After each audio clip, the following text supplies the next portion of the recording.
Hi hello నమస్తే welcome to our channel. నేను మీ Charmi.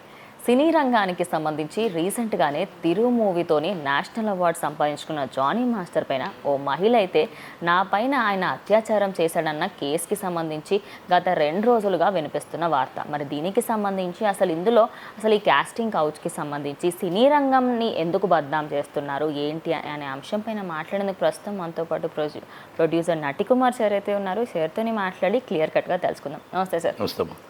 Sir సరే, ఇవన్నీ జరుగుతూ ఉంటాయి, ఇలాంటివన్నీ ఎక్కువ వింటూ ఉంటాం. కానీ జానీ మాస్టర్ అంత గొప్ప వ్యక్తి అయి ఉండి నేషనల్ అవార్డు వరకు వెళ్ళిండు అంటే ఆయనకంటూ ఒక స్టార్డమ్ అనేది అయితే ఉంటుంది. కానీ అలాంటిది ఒక జూనియర్ అసిస్టెంట్ కానివ్వండి, జూనియర్ డాన్సర్తోని ఇలా ఆయన లైంగిక వేధింపులు చేశాడని ఫస్ట్ టైం కాదు 4 సార్లు ఆయన ముంబైకి తీసుకువెళ్ళి మరీ చేశాడు నా పైన అంటూ ఆమె అప్పుడు చెప్పకుండా ఒక 5 సంవత్సరాల తర్వాత చెప్పడం వల్ల అందరూ ఆమెనే తప్పు అంటున్నారు. సో మీ అభిప్రాయం ఏంటి? ఇద్దరిలో ఎవరిది తప్పు? నేను ఇక్కడ ఒకటి అంటానమ్మా, ఆ అమ్మాయి తప్పు చేసిందా, జానీ మాస్టర్ తప్పు చేశాడా? జానీ మాస్టర్ కూడా మగాడే, ఆ అమ్మాయి ఆడపిల్లే. అక్కడ ఏం తప్పు జరిగిందా, అస్టింటా ఏంటా, ఒక్కొక్కరు ఒక్కొక్క విధంగా చెప్తున్నారు. వాళ్ళ కోసం నేను అనట్లే. సినీ ఇండస్ట్రీ కలమ్మ తల్లిని మీరు తీసుకొచ్చి ఎందుకు బదనాం చేస్తున్నారు? నేనేమంటున్నానంటే ఆడపిల్లకి రక్షణ కవచంగా పోలీస్ డిపార్ట్మెంట్ ఉంది, సిటీఎం ఉంది, ఛాంబర్ ఉంది, యూనియన్స్ ఉన్నాయి, కౌన్సిల్ అన్నీ ఉన్నాయి, మీకు ఫెడరేషన్ ఉంది, మీకు అన్నీ ఉన్నాయి. మీరు ఎక్కడ షూటింగ్ కాడ మీకు అఘాయిత్యం జరిగినా మీకు అక్కడ పోలీసులు ఉంటారు, లేడీ కానిస్టేబుల్ ఉంటుంది. రూల్ ఆల్రెడీ మనకు కమిటీ రిపోర్ట్ ఆర్డర్ పాస్ చేసాం, మనం ఆ మేనేజర్ అక్కడ పెట్టాలి, ఇవన్నీ ఉన్నాయి.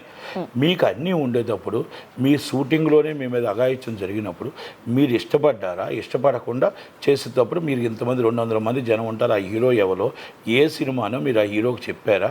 వాళ్ళందరూ మొత్తం అందరికీ చెప్పారా? మీరు చెప్పలేదా? అక్కడ పోలీస్ స్టేషన్ కంప్లైంట్ ఇచ్చారా? ఇవ్వలేదా? అక్కడ సిటీఎంకి చెప్పారా లేదా? మేనేజర్కి చెప్పారా లేదా? నెంబర్ 1. మీరు ఈరోజు దాదాపు నాకు తెలిసే సమాచారం ప్రకారం 5 సంవత్సరాల నుంచి లేఖకు వేధింపులు జరుగుతున్నాయి అంటున్నారు. మళ్ళీ ఇంకొక వాదన ఎవరో చెప్తున్నారు, ఇంకో టీవీలో చూసా, ఇంకో భార్య కూడా పెళ్లి చేసుకోమని అడిగింది, మతం పుచ్చుకోమని అడిగింది. అంటే ఎక్కడో ఇవన్నీ కూడా రిలేషన్షిప్లో నడుస్తూ భార్య ఇన్వాల్వ్ అయితే ఖచ్చితంగా మాట్లాడుకుంటే ఎక్కడో జరిగింది. జరుగుతూ ఎక్కడో ఇక్కడ బెడ్స్ కొట్టడం వల్ల మళ్ళీ ఇప్పుడు బయటకు వచ్చి నన్ను అత్యాచారం చేశాడు అని అన్నమాట ఆమె కంప్లైంట్ పెట్టడం అనేది. ఈ కాజ్ ఆఫ్ యాక్షన్ ఎప్పుడో జరిగితే ఇప్పుడు వచ్చి ఇప్పుడు కంప్లైంట్ పెట్టడం అనేది ఇస్ నాట్ కరెక్ట్ ఏమో అని అనుకుంటున్నాను. ఒకటి.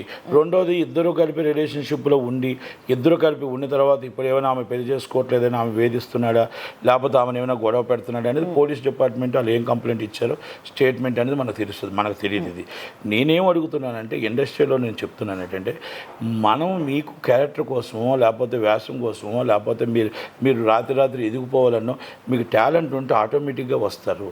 దయచేసి మనం దీనికోసం అని చెప్పి మగాడు మోసం చేయడానికి ప్రయత్నం చేశాడు. మోసపోవడం కూడా మంది తప్పే కదా. ఆ మన తప్పులో మనం మన స్వార్థం కోసం మానవ ప్రాణాలను తాకట్టు పెట్టడం, మానవ ప్రాణాలు మనలో లొంగిపోవడం అనేది కరెక్టా అనేది నేను ఒక ప్రశ్న అడుగుతున్నాను. రెండోది ఏంటంటే నాట్ ఓన్లీ సినిమా ఇండస్ట్రీ, ప్రపంచంలో ఉన్న ఆడపిల్లలు, మగవాడు ఎక్కడ ఉంటే ఆడపిల్ల అక్కడ ఉంటుంది. అక్కడ మగవాడి తప్పు ఎంత ఉంటుందో ఆడపిల్లది అంతే తప్పు ఉంటుంది. అంతే తప్ప అందరూ అలాంటి వాళ్ళు ఉంటారు, అందరూ ఇలాంటి వాళ్ళు మగవాళ్ళు ఉంటారు. కనుక ఇక్కడ ఎక్కడో ఏదో జరుగుతుంటేనే బయటకు వస్తాయి. కనుక ఇక్కడ నేను ఏమంటానంటే ఇప్పుడు మనకు ఒక మర్డర్ జరిగి ఇప్పుడు కలకత్తా ఇష్యూ జరిగింది. ఆన్ ది స్పాట్ అమ్మాయి ఏమీ చేయలేని పరిస్థితుల్లో చంపేశారు. ఆమె ఇప్పుడు ప్రపంచం మొత్తం టోటల్గా ఇండియా మొత్తం లక్షల మంది వచ్చారు. ఎవరికి సపోర్టివ్, ఎవరు ఆమెకు రిలేషను కాదు. అలాగే నిర్భయ, దిశ కొన్ని లక్షల మంది వచ్చారు. అంటే అది అనుకోకుండా జరిగిన సంఘటన. ఇవన్నీ మీరు కావాలని మీరందరూ దగ్గర కూర్చొని మీకు చెడిపోతున్నప్పుడు, ఈ గొడవలు చెడిపోతున్నప్పుడు బయటకు వస్తున్నారు. బయటకు వచ్చి ఈ విధంగా కంప్లైంట్లు పెట్టడం అనేది ఈజ్ నాట్ కరెక్ట్. ఎందుకంటే కాజ్ ఆఫ్ యాక్షన్ జరిగిన అరగంటలో మీరు అక్కడ జనాలు ఉన్నారు, ఇంకోటి ఉన్నారు, మీరు పోలీసులకి లొకేషన్స్ ఉన్నాయి, మీ చేతిలో ఫోన్లు ఉన్నాయి, మిమ్మల్ని మీరు కాపాడడానికి మానప్రాణం కాపాడుకుని చేసుకోవచ్చు. ఎందుకు మీరు దయచేసి మీరు ఈ విధంగా చేస్తున్నారు? ఆడపిల్లలు అంటే ఈరోజు మన తెలంగాణ, ఆంధ్రప్రదేశ్ మనం గౌరవించదగ్గ సాంప్రదాయానికి కట్టు బొట్టు ఈరోజు మనం అక్కచెల్లెల కింద, మన తల్లుల కింద మనం ఎప్పుడు కూడా గౌరవిస్తాం ఆడపిల్లల్ని. ఈరోజు మొత్తం కొంతమంది చేస్తున్న దానికి ఆడపిల్లలు పరువులే పోతున్నాయి.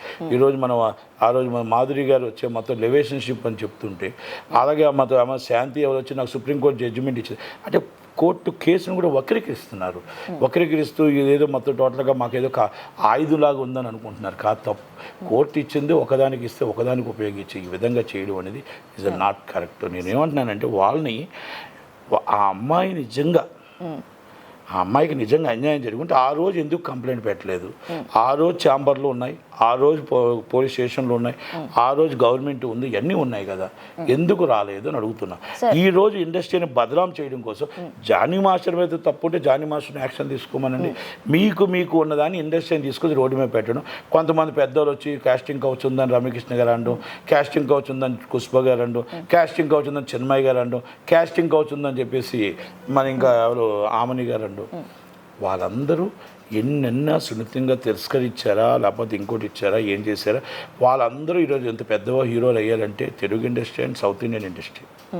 కనుక ఎక్కడా లేదు, తమిళనాడులో లేదా, కేరళలో లేదా, కన్నడ ఎక్కడైనా రిలేషన్షిప్లో సాఫ్ట్వేర్ కంపెనీలో లేదా, గవర్నమెంట్లో లేదా, ఆడపిల్ల ఎక్కడైతే అనువుగా దొరుకుతుందో అక్కడ ఆ వీక్నెస్ని అవతలవాడు వేసుకుందామని చూస్తాడు, ప్రమోషన్ కోసమో లేకపోతే ఇంకోటో. ఎంతోమంది పిల్లలు, ఆడపిల్లలు పల్లెటూరుల నుంచి వచ్చి తల్లిదండ్రులు వదిలేసి ఇక్కడ బతుకుతూ ఇక్కడ మొత్తం టోటల్ కాల్ సెంటర్లోని అక్కడ 10,000 20,000 బట్టల షాపుల్లోని వాళ్ళందరూ పనిచేస్తున్నారు.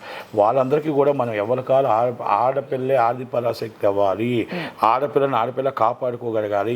ఒక ఆడపిల్లకు ఒక పోలీస్ కానిస్టేబుల్ ఇవ్వలేరు, అంతమంది రాలేదు. కాబట్టి మన చేతిలోని GPS ఉన్నాయి, మన చేతిలోని ఎన్ని ఆయుధాలు ఉన్నాయి. మనం ఎట్టి పరిస్థితుల్లో మనం ఎదురు తిరగండి, తప్పు జరుగుతుంది. మనకు గత్యంతరం లేని పరిస్థితుల్లో మనం ఒక్కలం అయిపోయి మన మీద అఘాయిత్యానికి పాల్పడుతున్నప్పుడు మనం ఆదిపరాశక్తి అయ్యి మన దగ్గర ఏది ఉంటే ఆయుధంతో వాళ్ళు మనం మన ప్రాణాలు రక్షించుకోవడానికి అది కేసు కాదు. దయచేసి మీరు ఒక్కసారి ఆలోచించండి. ఇలాంటివన్నీ కూడా మీరు ఒక్కసారి దయచేసి పెద్ద మనసుతో మీకు మీరే ఉండాలి తప్ప ఇంకొకరు కాదు. ఇలాంటి విషయాల్లో ఈ విషయాల్లోకి వచ్చేటప్పటికి సినిమా ఇండస్ట్రీని బదనాం చేయడానికి అవుతుంది తప్ప కాస్టింగ్ కౌచ్ లేదు, లేకపోతే ఇక్కడ ఎక్కడా లేవు అని అన్నాం.